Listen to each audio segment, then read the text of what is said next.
High বন্ধুরা, চলে এলাম দুষ্টু দিয়া গৌরী লাইফস্টাইল ব্লগ চ্যানেল নিয়ে। আজকে দেখো নিয়ে এসেছি দুষ্টুর একটা কাজ নিয়ে। দুষ্টু দেখো দেওয়ালে কি সুন্দর একটা ড্রয়িং আছে। প্রত্যেকবার তো আঁকে, আজকে রং নিয়ে খেলতে বসে পড়লো একটা রুমে।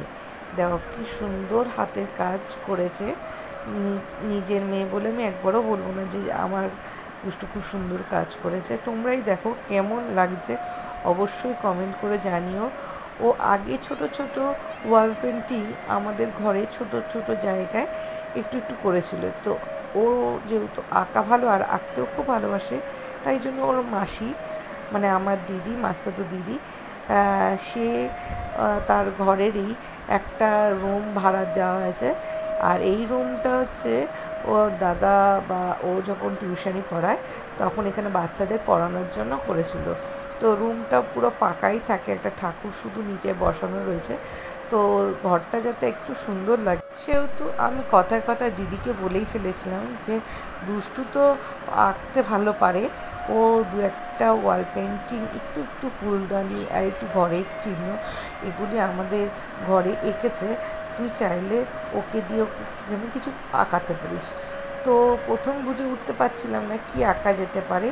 তো ওখানে বলছে যেহেতু বাচ্চারা পড়াশোনা করে অনেক ধরনের, তাহলে ওকে বলা হয়েছে। আর এই দেখো আমার দিদির ছেলে হেল্পিং হ্যান্ড হিসেবে অনেকটা সাহায্য করেছে ওকে, রং টং এগিয়ে দেওয়া আর ওর গরম লাগলে লাইট জ্বালিয়ে দেওয়া বা অনেক কিছু যেটুকু হেল্প করার।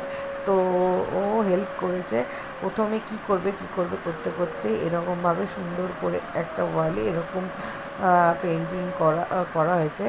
এবার অজান্তেই যেহেতু হঠাৎ করে করা, আরেকটা পাশে দেখো এরকম খুব সুন্দর করার চেষ্টা করেছে। ও একটু দেখে নিয়েছিল যেহেতু মোবাইলে। তো এখানে দেখো নিচটা অনেকটা উঁচু হয়ে গেছিলো, যেহেতু ঠাকুর বসানো সেই হিসাবে বলেছিল একটু উঁচু করে করতে। তো উঁচু হয়ে গেছিলো বলে কি করবে, তারপরে এখন ওখান দিয়ে একটু রং যেহেতু পুড়িয়েও গেছে, তখন দুষ্টু ওখানে বসে বসে ওটাকে সেটিং করে দিচ্ছিলো যাতে ওটা না চোখে পড়ে।